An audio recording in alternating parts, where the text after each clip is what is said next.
Oi, todo mundo! E aí, gente? Vou esperar todo mundo chegar. Esse negócio das lives a gente já vai acostumando. Esperar a Bia entrar aqui também.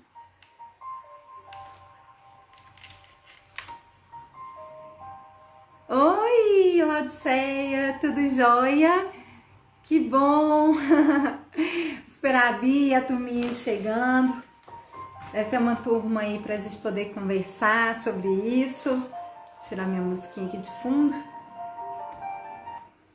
Esperar a Bia entrar.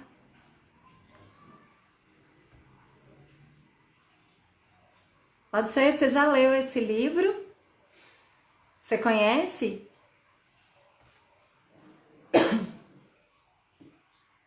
Oi, Bia. Você chegou?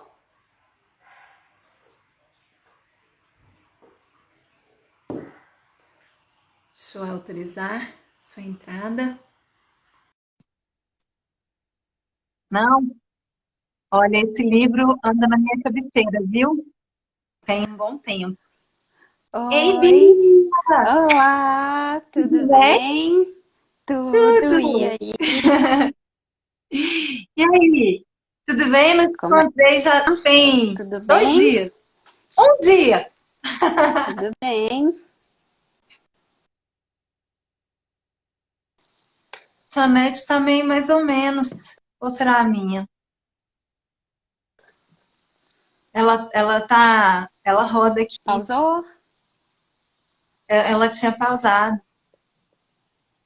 Tava Eu aqui tirei do perguntando pra Wi-Fi porque Lauféia. Hum? eu tirei do Wi-Fi porque a conexão não tá tão boa, mas agora acho que vai ficar ok. Ah, então tá. Eu tava aqui perguntando pra Lauféia se ela conhecia esse livro e disse pra ela que é meu livro de cabeceira, sabe? Já vem um tempo que eu ando desesperadamente lendo ele. Ei, Hélida, tudo bem? Esse encontro da família Sano vai acontecer virtual, tá vendo? Pois é, tá todo mundo Né? entrando aí, que bacana. É uma Muito forma bom, de participar em família nessa quarentena, né? né? Tendo que Ainda mais se a pensar gente em não tá podendo ir lá. alternativas. A gente não tá podendo ir lá, né? Então, É, não fica tem assim. jeito, então tem que ser no virtual. Mas, Júlia, o fato de ler sempre o livro, assim, é muito interessante, porque esse tipo de livro, quando a gente vai relendo, a gente vai descobrindo coisas novas. E até o momento que a gente está passando, então a gente já começa a ver com outros olhos, por isso que é importante Não. rever mesmo, Esse né? especialmente, né? Até na introdução dele, ele ainda coloca assim: esse é um livro que você vai ler, vai voltar, vai ir, vai voltar, vai em uma parte, vai em outra, que É, vai dependendo muito, né, do contexto que a gente está, né? Ele até explora alguns desses hábitos, se são mais direcionados para nós, se são mais direcionados para nosso círculo de influência. Então, depende muito, né, do momento que a gente está. É isso aí, Laodiceia. Cada leitura reflete o momento que se vive. E foi interessante nesse livro que, enquanto eu montava a minha parte aqui da apresentação, ele colocou algumas partes que não tinham nada a ver com o contexto, mas eu até coloquei aqui para a gente poder direcionar para esse contexto que a gente está uhum, vivendo hoje, porque, né, assim, na verdade, quando a gente começa a pensar no futuro, nos desafios que virão, se torna cada vez mais importante olhar para dentro e como que a gente vai se colocar, né, diante desse novo mundo, de como que vai ser a nossa posição nesse mundo. Né? A gente vai assumir uma postura passiva, né, que vai deixar as coisas irem acontecendo, ou a gente vai assumir as rédeas, né? Acho que esse é o grande benefício desse tipo de leitura e acho que vai ser bem legal essa nossa conversa hoje. ah, sim, tô animada. Então vamos Pessoal, começar, né? vamos começar. Bia, fala um pouquinho sobre você. É bom para quem não me conhece, então, né, falar, é bom falar que nós somos primas, né, Júlia? Primas, Uhum. amigas, convívio diário, praticamente, porque a Júlia é minha personal, então acaba sendo personal, psicóloga e tudo mais. Né? Mas de tudo um pouco.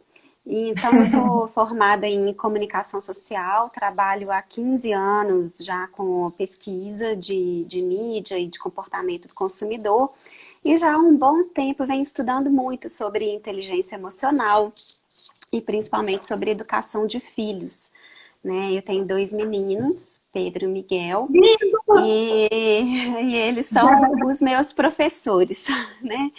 E para educá-los, eu tive uma necessidade muito grande de ir em busca de conteúdos e de aprimoramento. E aí eu fui entrando por esse caminho de autoconhecimento e de educação, que eu fiquei simplesmente encantada pela mudança, transformação na vida, né, que isso traz. Transformação na vida, nos relacionamentos em geral. Então, esse tem sido aí o meu caminhar. E uma Lido coisa que você muito, sempre estudado comenta, muito. né? Uma coisa que você sempre comenta comigo é que como a sua mudança foi essencial para a mudança do contexto, né? Tipo assim, Sim, enquanto a gente fica querendo mudar o outro, a gente não sai do lugar, né? não Na hora que sai a do lugar. gente muda, o ao redor muda, né? Ao redor muda. E a maternidade é uma oportunidade de conhecimento, né? Ontem eu até estava estudando o livro da Laura Gutman com a Suelen, que é minha cunhada, e está gravidinha. Então a gente está estudando algumas coisas e aí a Laura Gutman fala que, né, dessa sombra que o bebê vem trazendo para a mãe. Então é onde a gente entra em contato com coisas do passado ou algumas questões que a gente não estava olhando e quando a gente começa a ter esse olhar, a gente vai trabalhando a gente mesmo. Então a criança faz, né, esse trabalho com a gente. E isso é muito bonito. É. Assim, eu Como acho que que é ela muito te legal. traz aquilo que você pode melhorar, né? Você começa a Exatamente. ver, começa a incomodar, mas na hora que você percebe que aquilo não é da criança e é seu, é um É, choque, né? É é, um pouco, né? Porque, na sim, verdade, é o reflexo de nós mesmos, né?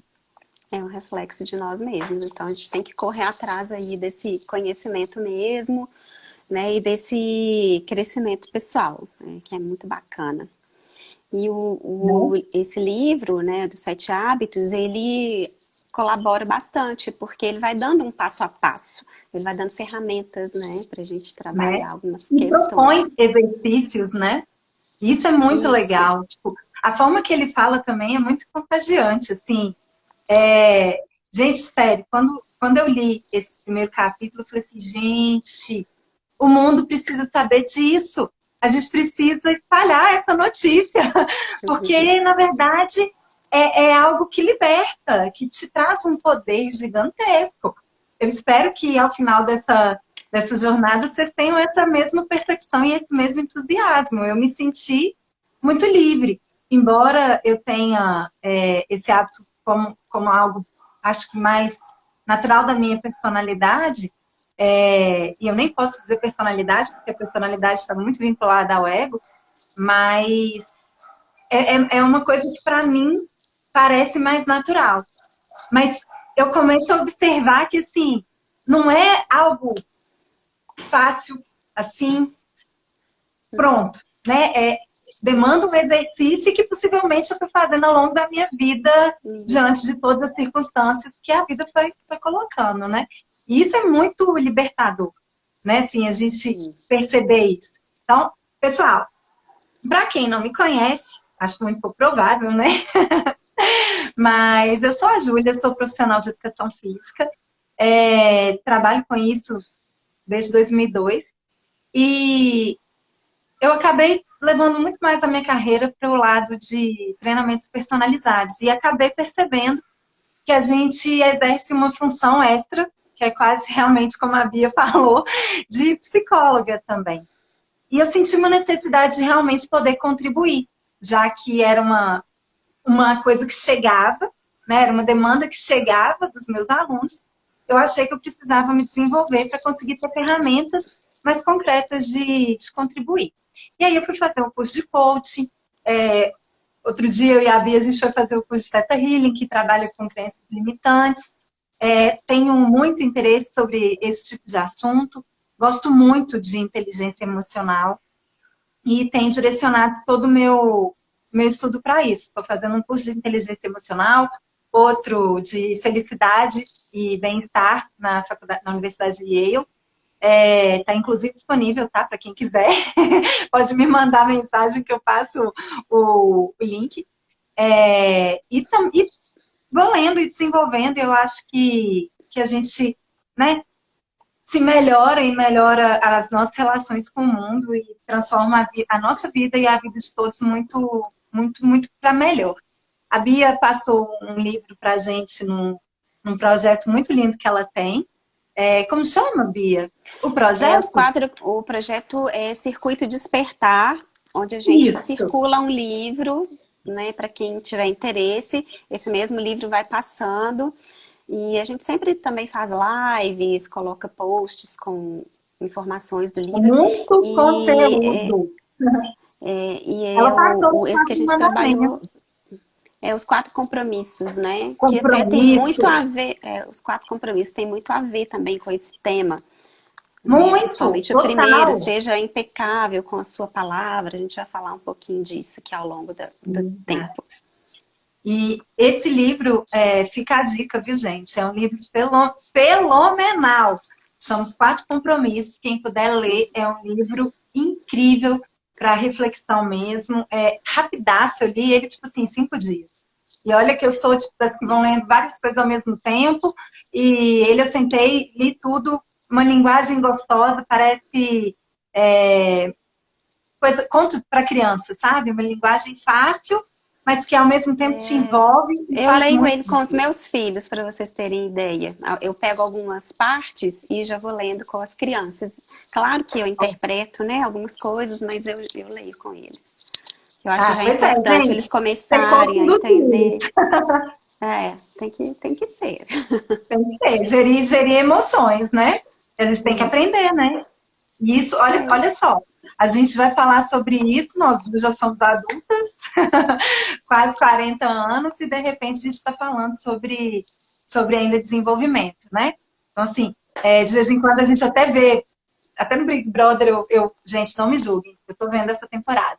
Tinha um menino que falava assim, eu tenho 27 anos, eu não preciso mudar mais nada, eu não vou mudar nada na minha vida mais. Gente, 27 anos e não vai mudar mais nada na vida.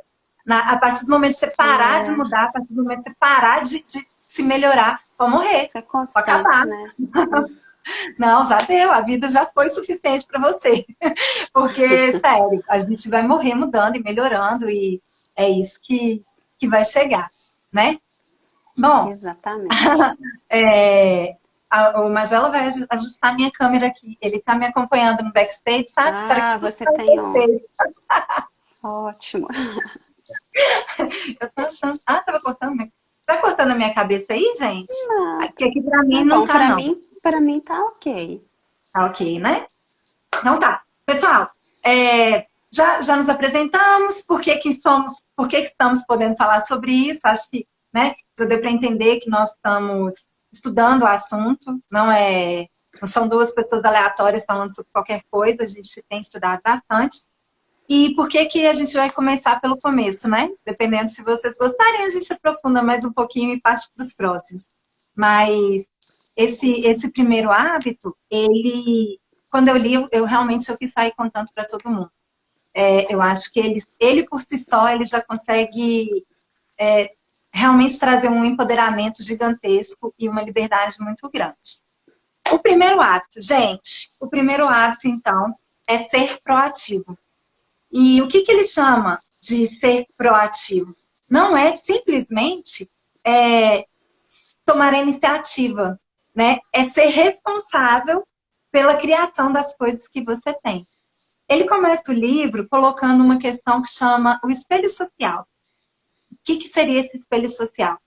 É como se a gente entrasse naquelas salas de espelhos no parque de diversões, tem espelho de vários pontos, e cada um desses pontos representa a imagem que alguém faz de você. Então, é a imagem que seu chefe tem de você, é a imagem que seus pais têm de você, seu irmão tem de você, que seus amigos têm de você. E essas imagens é que formam a nossa possibilidade de interpretação de se a gente está no caminho certo ou se a gente não está no caminho certo. É o que a sociedade coloca como ideal ou como tem que ser, e a gente assume aquilo como sendo a nossa verdade, né? Sendo aquilo que a gente consegue avaliar de nós mesmos. E essas visões, o autor ele coloca que, na verdade, essas verdades que contam sobre você, né? Ele coloca aqui alguns exemplos. Você sempre chega atrasado, você come como um cavalo, você nunca termina suas tarefas, e você vai recebendo essas informações o tempo inteiro. E ele coloca que, na verdade, isso não é, nem está de longe uma verdade, mas que isso seriam muito mais projeções do que reflexões. Porque mostram muito mais as falhas de caráter e as preocupações daqueles que estão te julgando. E, na verdade, não quer dizer sobre você, né? Quer dizer muito mais sobre eles. A gente costuma ouvir muito isso, né, Bia? Que quem normalmente julga está falando muito mais sobre si do que sobre o outro, né? A gente ouve muito, muito essa frase né, na TV, os psicólogos, filósofos, a gente ouve muito isso, né? E até a programação neurolinguística também trata muito disso. A realidade, assim, cada um vive a sua realidade. E o que eu penso sobre você não é o que você mesma pensa sobre você. E aí entra o cuidado que a gente tem que ter para não deixar a palavra do outro influenciar. Então, se você me fala uma coisa que é ruim e que eu não concordo, eu tenho que filtrar isso, porque eu sei da minha realidade. Né? O que te motiva para tomar determinadas motiva, atitudes, né? Exatamente. E a gente tem o poder de criar a nossa realidade, de criar os nossos sentimentos, de dominar isso, é um treino. Né? Uhum. E a gente foi acostumado numa sociedade onde a gente ouve muito o outro e prioriza a opinião do outro. E a gente não para pensar, poxa, Júlia me falou tal coisa, será que é isso mesmo? Eu estou concordando? Então vale a reflexão. Estou concordando com isso, é isso mesmo ou não? Sobre mim, né? Às vezes esse retorno é importante, né? Porque às vezes a gente também pode estar errando e nem sabendo. Mas tem que ter esse filtro que você está falando. Mas tem que ter né? o filtro, tem que ter o filtro, porque a realidade das pessoas, ela é diferente, né? Cada um vive o seu próprio mundo. Exato. Então, cada um sabe a dor e a delícia de ser o que é, né? Isso. Continuando aqui, pessoal, ele coloca um negócio que, inclusive, esse livro que a gente citou, Os 4 Compromissos, também fala. A questão do condicionamento, né? Esse condicionamento é um condicionamento social que forma as nossas ideias de valores, né? O que é certo, o que não para onde a gente deve ir, qual o caminho que deve ser seguido, não matar, não roubar, essas coisas que condicionam. E mais os valores culturais, né? Os valores que a gente tem aqui no Brasil vão ser completamente diferentes dos valores que vão ter ali na Argentina, e é um país um do lado do outro. Até que regionalismos, né? Os valores da nossa cidade de Belo Horizonte vão ser completamente diferentes numa cidade muito perto, Brumadinho. Então, assim, como que esse condicionamento social, ele realmente determina muita coisa do nosso ser, mas ele coloca isso como a gente não pode jogar toda a culpa do nosso ser para esse determinismo. E aí ele coloca 3 tipos de determinismo. Um, que seria o determinismo genético. O determinismo genético é aquela coisa assim, você é assim porque era coisa do seu avô. Você é assim porque sua mãe faz igualzinho. Seria a epigenética. As nossas ações, elas são porque são, os meus atos são porque são, porque meus avós, meus bisavós, meus pais passaram para mim pela genética. Exato, Laudicéia, você está dizendo aí, ó, vejo os meus filhos repetindo os meus valores. A gente passa, né? E isso molda valores até muito, muito verdadeiros e que a gente vai ter na nossa própria essência, enraigado, né? Que a gente não vai fugir deles. Outros valores são formados da forma que a gente reage, que é aí que eu vou chegar na questão do ego, tá? Eles colocam o segundo determinismo sendo o determinismo psíquico, que aí a culpa de você agir é do seu pai, das suas frustrações, de onde você aprendeu isso tudo. Você é porque você aprendeu isso com todos os nãos, as punições, as frustrações, sensações de abandono que você aprendeu e você é assim porque você é assim. Pronto. E um terceiro determinismo é o ambiental. O ambiente é culpado de tudo. A culpa nunca é nossa, né, gente? É impressionante. A culpa é do mundo, a culpa é do chefe. Eu fiz isso porque fulano agiu assim comigo. Eu fiz aquilo porque meu chefe me fez daquele outro jeito. Então, assim, o ambiente determina se eu vou estar feliz ou se eu vou estar triste. O ambiente vai determinar se eu vou reagir de uma forma irritada ou se eu vou reagir de uma forma calma. Ao invés da gente entender que não é bem assim, né? Fica muito fácil a gente jogar a culpa para terceiros, ao invés de assumir isso. E ao longo desse livro, ele vai justamente entrar nisso. Ele coloca que esse determinismo seria essencialmente um estímulo-resposta, como se fôssemos animais. A gente tem um estímulo e a gente não tem condição nenhuma de responder sem pensar. A gente simplesmente reage. E isso seria o nosso ego falando, né? Eu tenho um livro aqui que eu gosto muito, até foi a Lili que me deu, que é um livro do Osho, que chama Ego, e ele fala que o ego é identificar-se com algo que não é você. E isso é incrível, né? Porque a gente assume essas coisas, que muitas vezes a gente só reage como sendo nós, e é o nosso ego, que é essa parte do determinismo, que está respondendo por nós. E essa questão do ego, gente, ela vem formada desde a nossa infância, e é como se fosse uma estratégia de sobrevivência. Se a gente não acorda, a gente vai sempre estar reagindo de acordo com esse ego. O ego é o nosso padrão, é a nossa personalidade, dá para ser estudado. Já fiz curso de personalidade e a gente tem esse ego ali. Então, a ideia aqui é tirar o ego e trazer a essência. Quem somos nós de verdade, como a gente pode, né, sermos mais nós mesmos, né? Júlia, e eu queria só fazer né, uma observação, que é o seguinte: agora nós somos adultos e temos condição de olhar para essas questões de uma forma mais madura, de uma forma diferente, né? E sair dessa coisa de, mas eu fui educada assim, é culpa do meu pai, da minha mãe, é culpa do meu chefe, é culpa do meu marido, é culpa do meu filho. A gente tem que olhar para isso, né? Nós não somos mais aquela criança. Muitas vezes entra essa criança ferida que a gente carrega dentro da gente, mas a gente precisa parar e olhar para isso. Opa, isso aqui é a minha criança ferida que tá fazendo essa pirraça, a gente faz pirraça. Pode reparar, não é só criança que faz pirraça. Né? Claro que é de uma forma diferente, a gente não vai deitar no chão. É a criança interior que está aqui dentro e que a gente precisa olhar para ela com um carinho, com uma maturidade maior e falar, opa, isso aqui eu tenho como adulta condição de ver de uma outra forma, eu tenho condição de fazer diferente. Né? E a gente tem, né? E a gente tem. É difícil, não é fácil, mas a gente tem. E por isso que a gente tem tomar essa consciência, né? Dessa maturidade, né? E desse poder, né?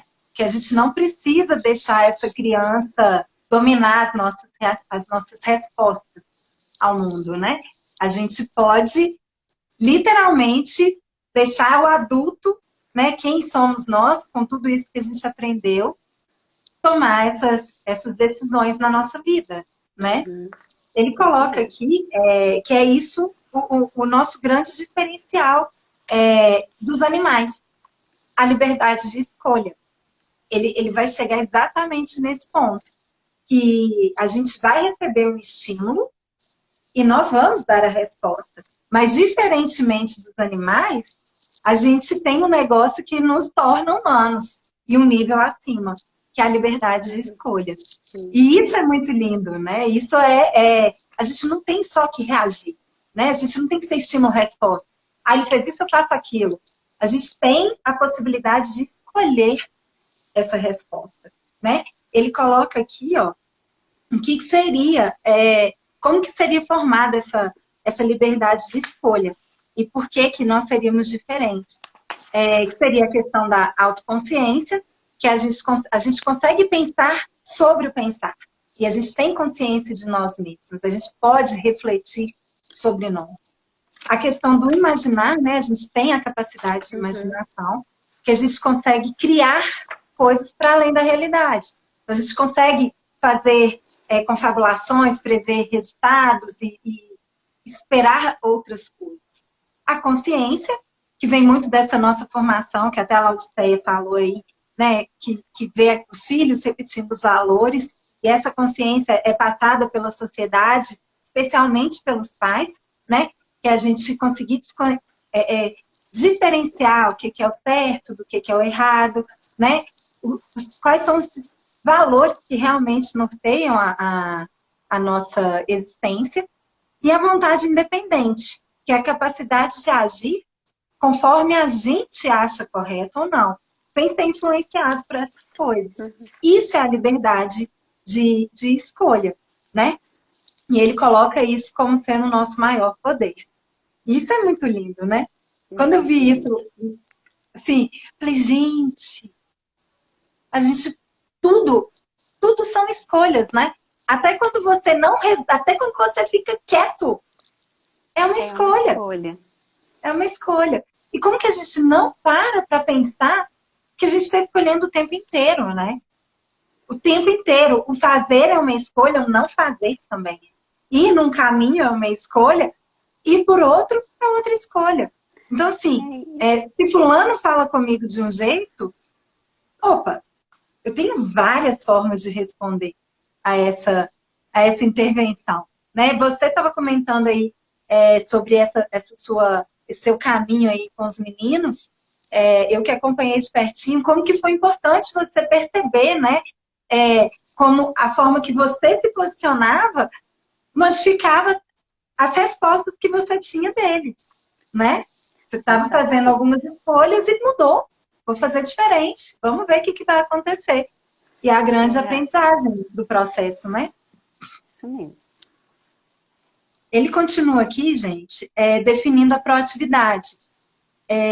Que ele entende que não é só tomar iniciativa, mas é principalmente dizer que a gente é responsável pela nossa vida.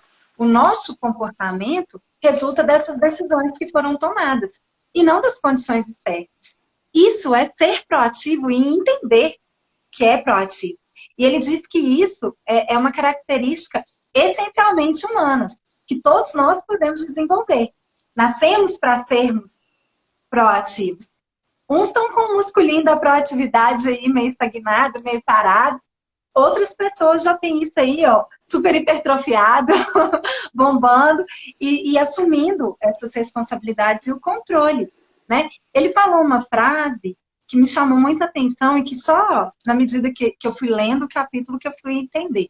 Eu não sei se você teve essa mesma percepção, Bia, que ele coloca assim, que nós conseguimos, o ser proativo quer dizer que nós conseguimos colocar os valores à frente dos sentimentos.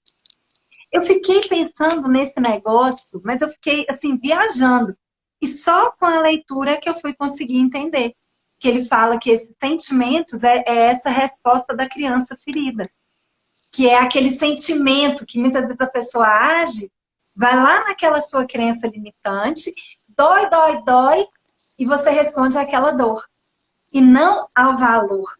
E não aquele entendimento real da situação, que você foi capaz de entender, de olhar para ele, de fazer uma leitura completa e complexa da situação e conseguir responder de uma forma mais verdadeira com aquele seu valor.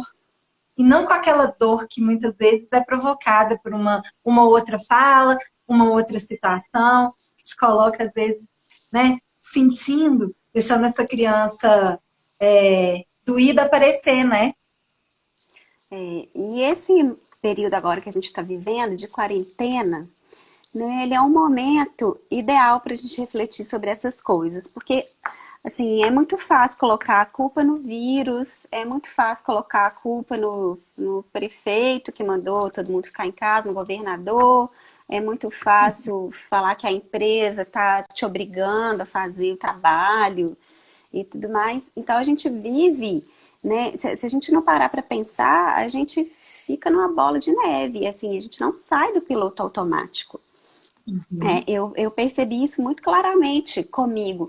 No começo, assim, foi tão surpresa pra gente, porque de uma hora para outra a gente teve que vir para casa, as crianças encerraram a aula, acabou tudo que é atividade, aí a gente tem que dispensar a funcionária e a gente se vê fazendo tudo sozinha, tudo ao mesmo tempo. Uma outra realidade, né? Uma outra realidade. Então a gente tem que aprender de novo a ser mãe desse jeito, porque eu sabia ser mãe de outro jeito, com criança em escola, com criança jogando futebol, tomando sol, mas com a criança que está 24 horas dentro de casa, entediada, com a escola mandando um monte de atividade. Essa mãe eu não sabia ser. Não, e aqui, então, com o trabalho continuando normal. Com o trabalho, né? E aí tendo que coordenar, né? É maior, porque a demanda está muito grande para poder atender aí todo mundo. Então, a gente tem que aprender a ser mãe, a ser esposa, tudo de novo dentro dessa realidade. Então, é muito fácil a gente colocar a culpa, né, nas pessoas, nas coisas e ir vivendo no piloto automático. Então, eu falei, não, peraí, vamos parar, vamos pensar, vamos refletir e ver o que a gente pode fazer. Chegou uma visita aqui. Chegou um pequenininho aí. Ei, Miguel! Na varanda. É lindo demais. Gente, vocês viram que bonito teve esse menino? Mas é isso, né, Bia? Oi?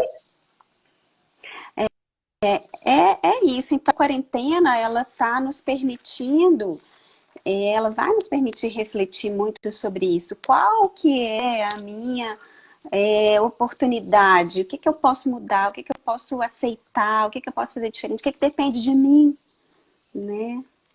E como que você vai responder a isso, né, Bia? Tipo assim, porque o que eu observo? Assim, igual a Laodiceia colocou, é uma oportunidade de aprendizado, e é um aprendizado forçado, né? Eu fico vendo várias pessoas, tipo assim, meio que reclamando da situação. Gente, é uma situação incontrolável, e a gente vai chegar nessa parte. A gente não tem o que fazer. É uma coisa que foi imposta. Ela veio de forma natural, é a natureza que está colocando isso pra gente. E a gente gostando ou não gostando, o mundo tá se lixando pra gente. Tipo assim, é isso, é a nova realidade. Como que você vai viver isso? Você vai transformar sua vida no inferno? Ou você vai ser capaz de pegar isso e transformar isso de uma forma muito mais construtiva, muito mais forte? Você vai ter muito mais autoridade para aceitar que isso é uma coisa que você não controla, mas você controla a forma que você reage, né? Então, assim, até a própria questão da quarentena, uma coisa que eu fico vendo, ai, que saco ficar em casa, que entediado, que não sei o quê. Quando a gente põe isso como uma escolha pessoal, ficar em casa, fica tudo muito mais fácil, porque não é o prefeito que está mandando eu ficar em casa. Eu estou escolhendo ficar em casa, porque eu não quero pegar essa doença. Eu não quero prejudicar o sistema de saúde. Eu não. É a minha responsabilidade, não são terceiros. Se eu quiser ir para a rua, não tem ninguém me impedindo. Não tem ninguém impedindo ninguém. Não é?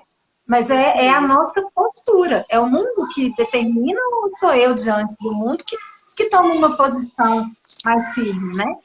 Inclusive, ele vem até para explicar a questão da responsabilidade. Gente, eu nunca tinha parado para pensar.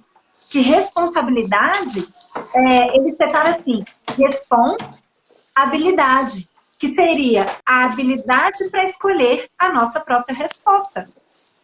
Olha que coisa maravilhosa que significa responsabilidade. Isso é maravilhoso. É incrível, né? Não é? Assim, é muito forte a nossa responsabilidade, a forma que a gente pode escolher como a gente responde aos nossos estímulos, né?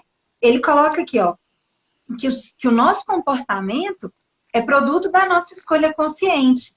E vindo para uma coisa que você estuda muito também, Bia, que seria a gestão das emoções e que vem, né, tem estudado também inteligência emocional, é a questão da autogestão dessas emoções, né?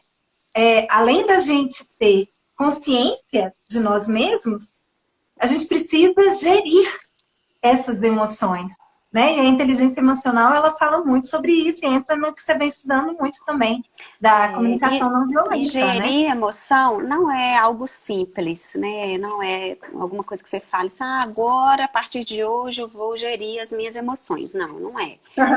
É preciso muito Hoje eu sou um estudo, grande gestor, né? muito autoconhecimento. Porque a gente não foi educada aprendendo a gerir as nossas emoções. A gente foi educada ouvindo, machucou, não foi nada não, é bobagem. Por que tá chorando? Para de chorar, não precisa chorar.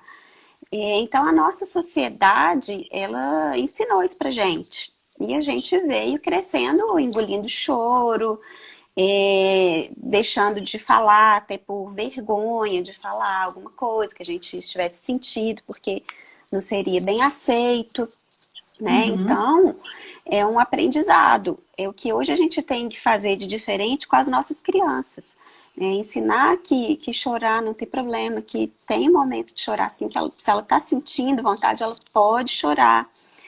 Raiva, né? A raiva é um sentimento praticamente proibido. Eu não posso falar que eu tô com raiva. Não, eu tenho raiva sim. Só que eu tenho que aprender como que eu vou gerir essa raiva. Eu vou quebrar tudo na hora que eu tô com raiva? Ou eu vou conversar, ou eu vou ficar um pouco sozinha e depois eu vou ter condição de Vou ter uma chorar. conversa. Vou chorar, ok, tudo bem, né?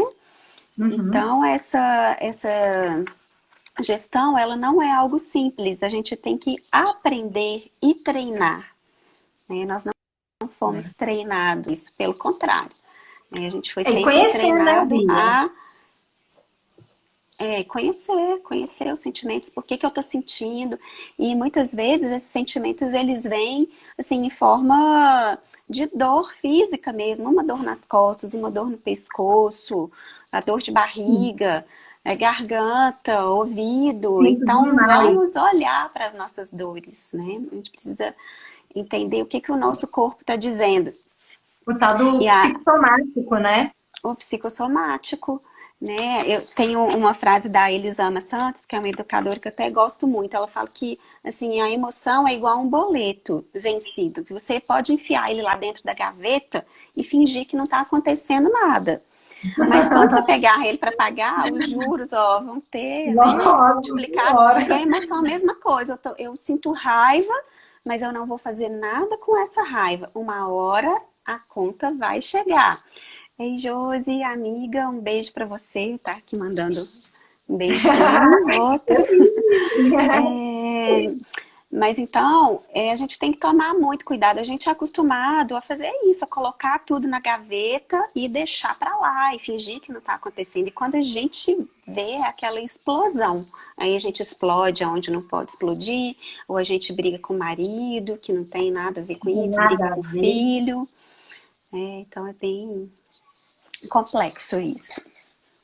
Uma coisa que você sempre fala muito, que você faz com os meninos, é até, tipo assim, e isso eu também estou vendo no curso de inteligência emocional, é a gente anotar os sentimentos que a gente sente ao longo do dia. Porque a gente nem conhece. O que a gente está sentindo de fato? Né? É raiva? É angústia? É frustração? É decepção? Assim, Tem tantos sentimentos, a gente tem tantos sentimentos no nosso rol e a gente fica lá, tristeza, raiva e alegria. A gente não para E para medo, só. poder. A gente não para poder refletir sobre as nossas emoções, conhecer essas emoções e como que a gente sente quando a gente está frustrado, quando a gente está ansioso, quando a gente está mais triste, né? É para poder perceber essas sutilezas, porque são sutis. E a gente consegue fazer isso enquanto seres humanos, né? Isso é a consciência, né? Isso é maravilhoso também. Maravilhoso. Voltando nessa parte, gente, esse autor ele me deu um soco no estômago. E eu acho que vale a pena. Eu até coloquei aqui na minha anotação, passa até mal com esse soco no estômago, porque o que ele coloca? Fato. Somos seres proativos por natureza. Todos somos. Nossa vida, sempre, ela vai ser consequência das nossas condições e condicionamentos se nós deixarmos que esses dois atributos dominem as nossas ações e não nos posicionarmos de formas conscientes. Ou seja, condições e condicionamentos é o mundo, é o que vem de fora. Né? Se a gente fala que o mundo é que determina a nossa realidade, a gente está sendo passivo. E aí, ele coloca o seguinte, se a gente deixa que os condicionamentos sociais e as condições dos outros determinem a nossa realidade, controlem a nossa mente, a gente está fazendo isso ou conscientemente ou por omissão.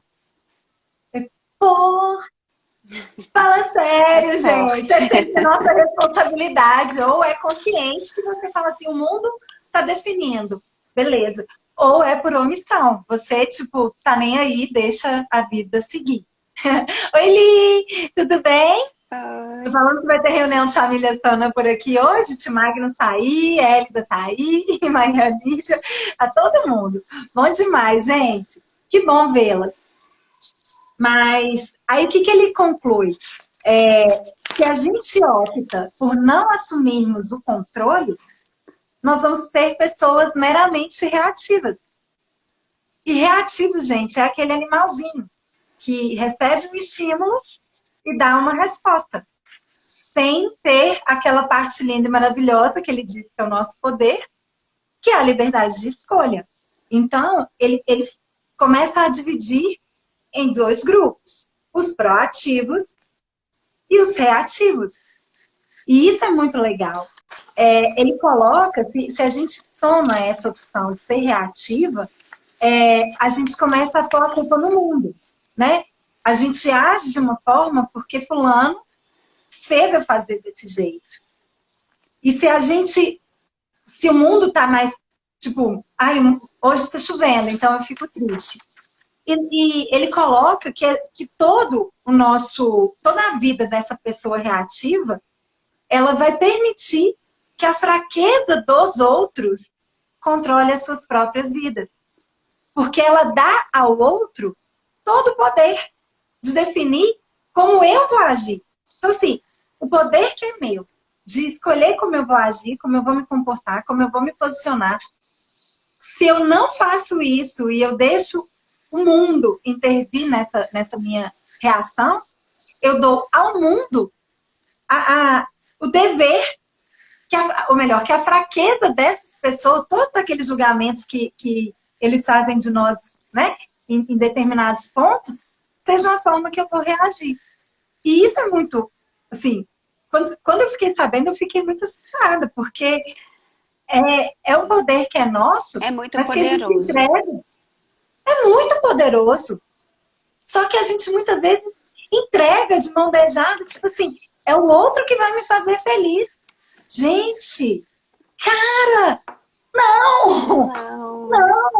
É o outro que vai falar, não, eu explodi porque o outro, não! Né?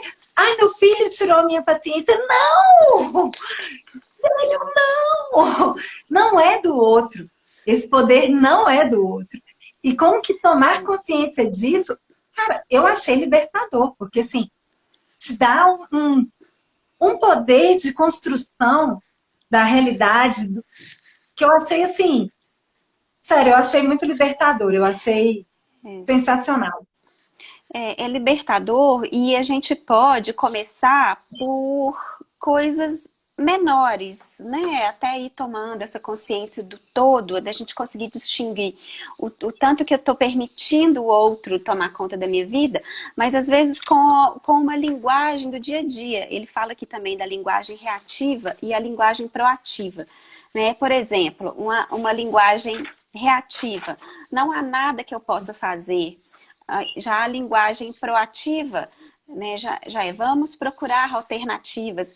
Então, através das nossas palavras, a gente já vai determinando isso, né? O que eu estou dizendo? E aí entro de novo no Dom Miguel Ruiz, no livro Os Quatro Compromissos, que ele fala da impecabilidade da sua palavra. E o tanto que isso vai determinando o seu dia. Até, assim, quando você acorda, nossa, o dia hoje vai ser difícil. Pronto, você já colocou um empecilho para o seu dia. Né? Mas se Seu você dia fala, vai de bom, verdade, hoje meu né? dia, né, pode ser bom, eu vou planejar tudo que eu preciso fazer e o que eu tiver com dificuldade eu vou superar. Então até essas palavras fazem diferença para o nosso dia e para a nossa vida. Então tem que tomar muito cuidado e a gente pode começar por aí, né? Até deixo aqui essa dica, todo mundo prestar atenção nas palavras que está dizendo, né? Vamos tomar Isso esse determina cuidado. muita coisa, né? É Muita igual você coisa. falou, tipo assim, hoje meu dia vai ser difícil. Você já acorda com isso na cabeça? Cara, é um fato. Ele vai sim Você ser fala, difícil. tá, vai Porque ser pesado. você Então vai já fazer vai seu dia ser ser. difícil, né? Você vai fazer Vai. seu dia ser difícil. Você vai Isso se é comportar programação muito dessa forma. neurolinguística, né? Isso é Uhum, PNL puro, purinho. né? Sim. Purinho, purinho. Gente, ele propõe aqui, ó, como ele diz que a gente nasceu para ser proativo e não passivo, eu coloco aqui, ó, para a gente poder fazer um exercício. Quando vocês forem ler esse livro, está na página 99. Ele coloca que, assim, eu vou passar um pouquinho pelo que ele faz e eu vou convidar vocês a gente fazer um exercício para a situação que a gente está vivendo. Ele falou que ele foi trabalhar numa empresa. Chegou no primeiro dia, ele propôs aos funcionários dessa empresa para eles fazerem uma avaliação. Lógico, a empresa estava passando por dificuldades, uma série de dificuldades. E como que ele organizou isso? O que está acontecendo conosco? Qual é o verdadeiro problema? Ele fez isso no dia 1. Pediu para as pessoas fazerem um levantamento, né? Sobre o que estava acontecendo nessa empresa. E aí, na empresa, o desemprego estava aumentando, as pessoas estavam com a empresa estava com uma concorrência muito alta, e tudo. No segundo dia, ele chegou com uma outra questão. O que vai acontecer no futuro nessa empresa? E aí o pessoal que já estava muito desesperado com a realidade do dia anterior, já ficou mais desesperado ainda, quando fez qualquer tipo de projeção para o futuro. Vamos fechar a empresa, porque vai estar demitindo pessoas, a concorrência subindo, e o pessoal foi ficando cada vez mais frustrado.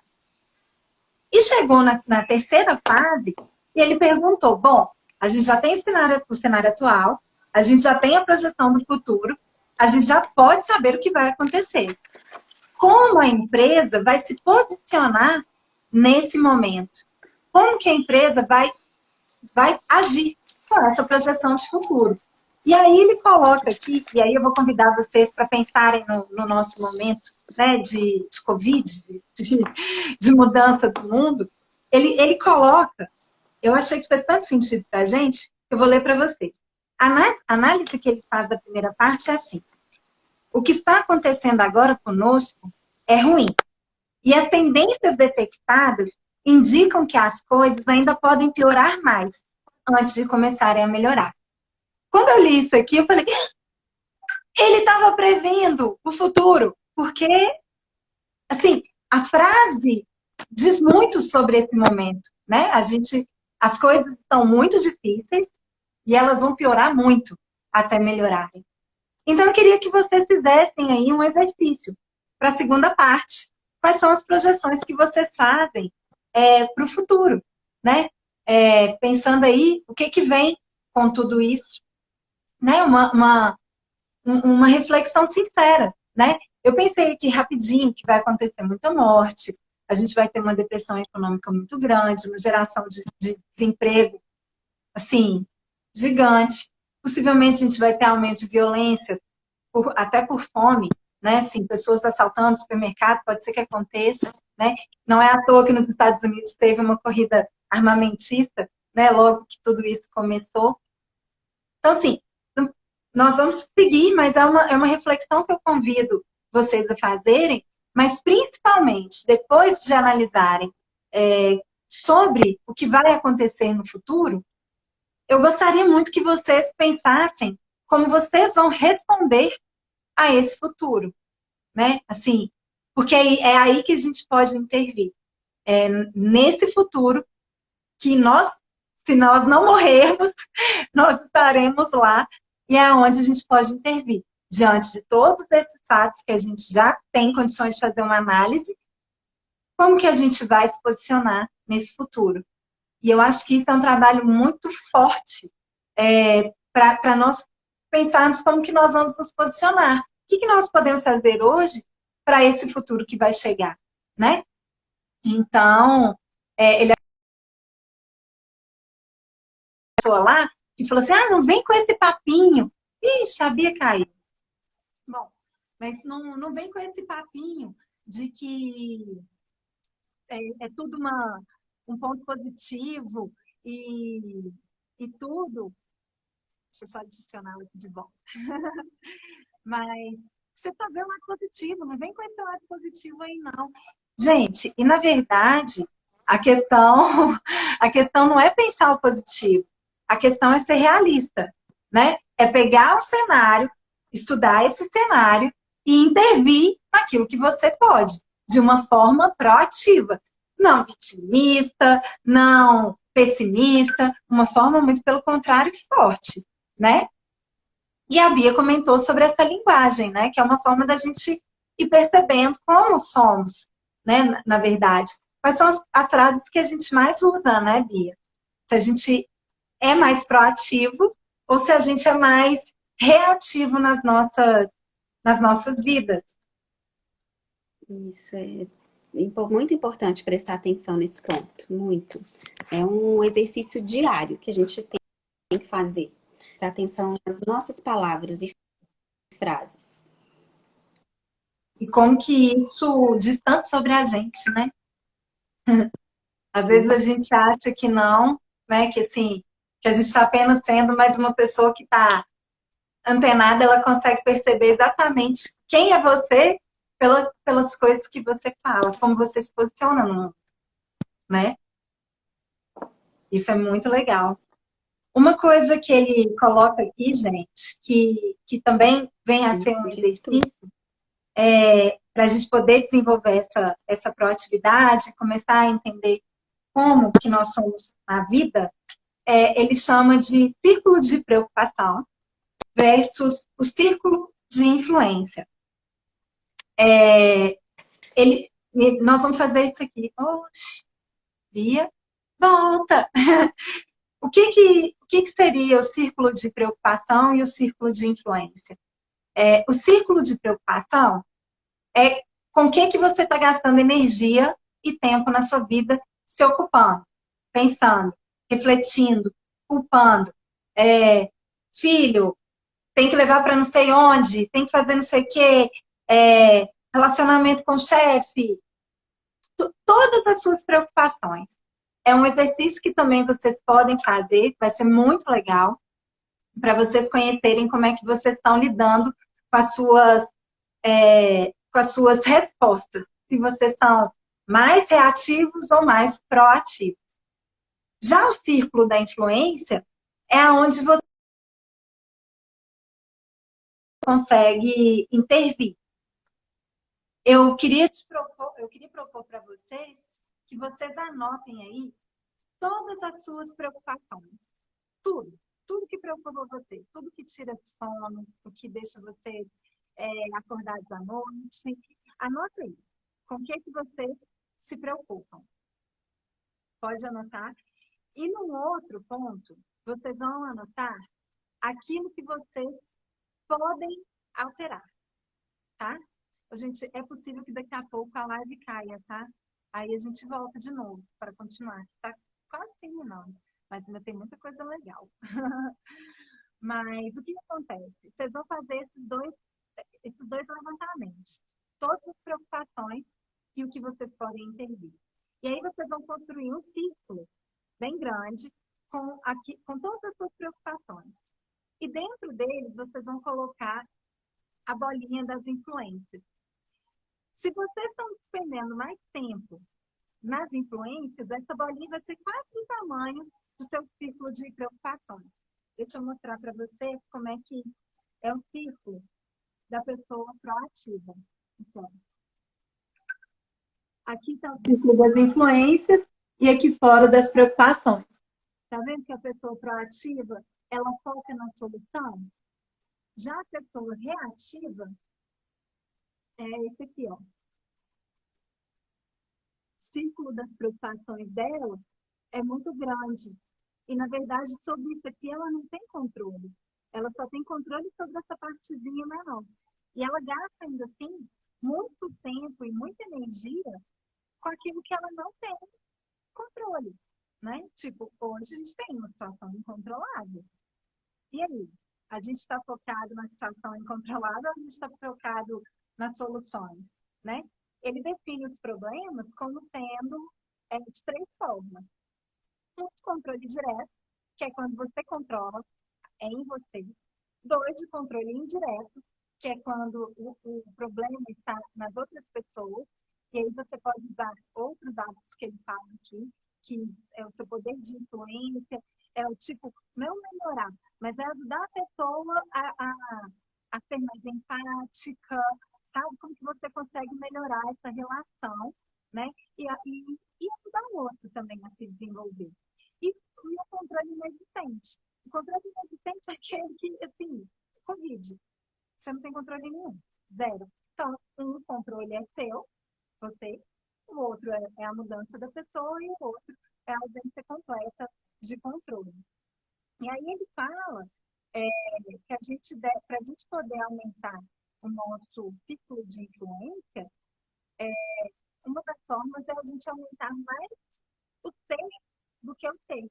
Que pessoas que são mais proativas, elas têm o verbo ser muito mais vibrante. Tipo assim, tem um problema. Eu posso fazer dessa forma. Eu posso ser mais calma. Eu posso ser mais pontual. Eu posso ser mais solidário. Eu posso ser mais presente. E a pessoa reativa, ela fala assim, ó, quer ver? Deixa eu pegar um exemplo bem certinho que ele coloca aqui. Se eu tivesse um diploma, ficaria feliz quando eu tiver acabado de pagar minha casa, se eu pelo menos tivesse um chefe que não fosse tão ditador, se eu tivesse filhos mais obedientes. Então, a pessoa reativa, ela joga para o verbo ter todas as desculpas que elas precisam para não ter. E o ter não depende da gente, né? O ter já depende da gente. Então, ele coloca que para a gente aumentar o nosso círculo de influência, a gente tem que trazer o verbo ter para mais perto de nós, né? E isso é muito interessante e é muito empoderador, né, gente? Ele até coloca assim, ó, que essa questão desse poder nosso, né, de assumir essa responsabilidade, pode significar uma quebra de paradigmas para algumas pessoas. Né? Tem muita gente que se vitimiza, que culpa os outros, culpa o mundo pelas suas frustrações. Minha vida é uma desgraça, eu não gosto do meu trabalho, eu não quero, mas, nossa, eu não tenho como mudar. Né? E, na verdade, é muito mais fácil a gente acusar o mundo do que assumir essas responsabilidades.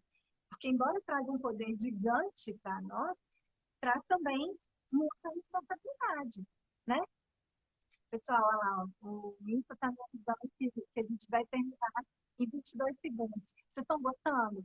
Vamos continuar mais um pouquinho? Eu abro aqui de novo. Me fala, como é que vocês estão?